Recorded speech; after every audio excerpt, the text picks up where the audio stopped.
why do you do this? Like, what value do you get from walking the path that you walk beyond, you know, yeah, not beyond anything. It's like, what value do you get?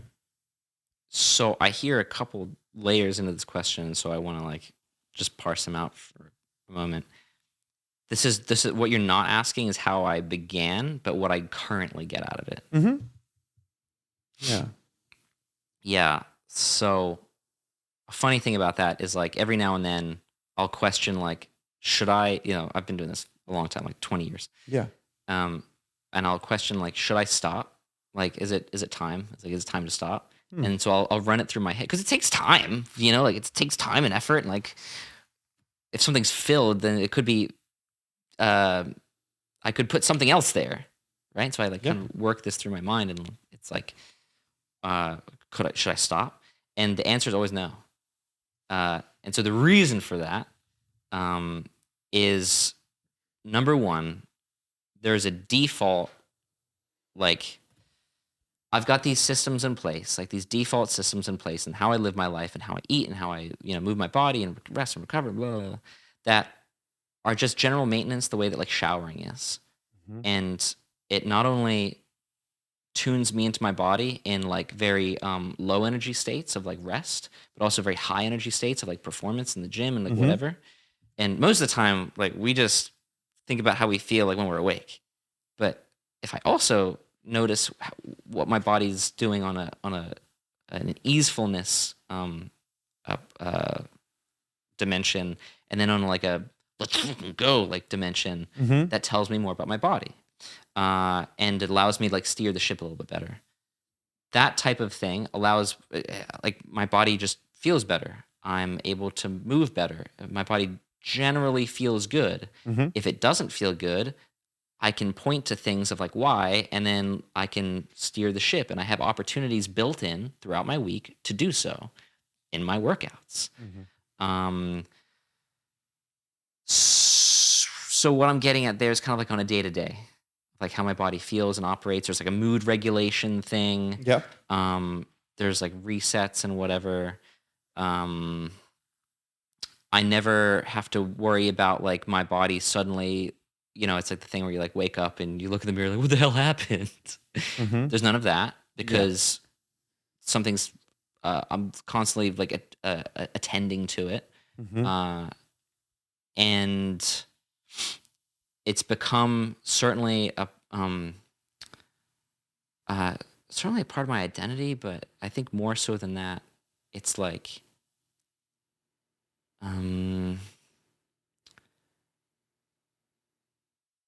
with these kind of default habits and practices that are in my life, I can live with confidence on every day of knowing whether or not my body can do something.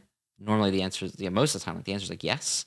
Where I can feel free to say yes to things and not have to worry about like, oh, like maybe that's not such a good idea. And I don't want to live in like a restricted way like that.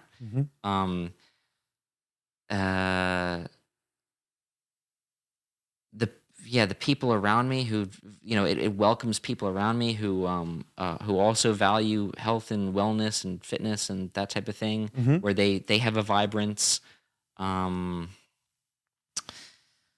What else? Is there anything around your advocacy? Like I hear a lot of the reasons that you do it for you personally, that like your body's imbalanced and your mood's more regulated, and you're strong and you can say yes to experience and adventure as it concerns your body and what you're up for. Yeah, like races limits. Yeah, but and is there and you're making as part of your identity, you're advocating, you're influencing folks. And I imagine there's some reason there, something. Yeah, it's interesting. A long time ago, as I got my first personal training certification, whatever, I realized that I was going from like recreational, bodybuilder, fitness enthusiast, whatever, and then like now being a purveyor and like a teacher of this type of thing.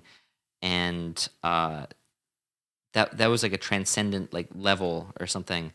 And that's certainly true, but I I actually, the way that I look at that these days is like the fact that I like teach and advocate for all this type of stuff is just it's kind of secondary to the fact.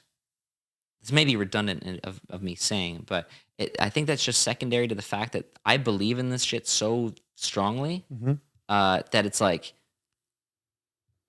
I know I'm right. Hmm. You know what I mean? Like I will die on this hill, Yeah. and I continue to challenge it. Like I just said a moment ago, like it's like, is this not the right path? Is this no longer the right path? Right. Am I still benefiting from this? And so the advocacy part is just like, man, like this is such a sure investment. Yeah. And it's not just the me today. It's not just the 20 years that I've been doing this. It's everything my brain has ever received still, like before I even started working out. It all says like eat well, commune with your body, exercise and give it like hard tasks and keep it on its toes and like fight gravity and the aging process, like fight you just, like fight the inevitable forces of nature that make us want to succumb to comfort and stuff like that. Mm-hmm. Not that like not that this isn't awesome, right? Yeah. But it's such a sure investment that that's where like the advocacy comes in, Right. where like I want other people to know with such conviction, like trust me, like just trust me. It's super, like it's the answer. It's like come to church. Yeah. Yeah. Except like you can it doesn't have to be a particular way. Right. Like church or temple or this or that, like it doesn't even have to be a certain, like you have a body, you should be communing with it. Yeah. And like, Yeah. right. And your life will be better off. Yeah.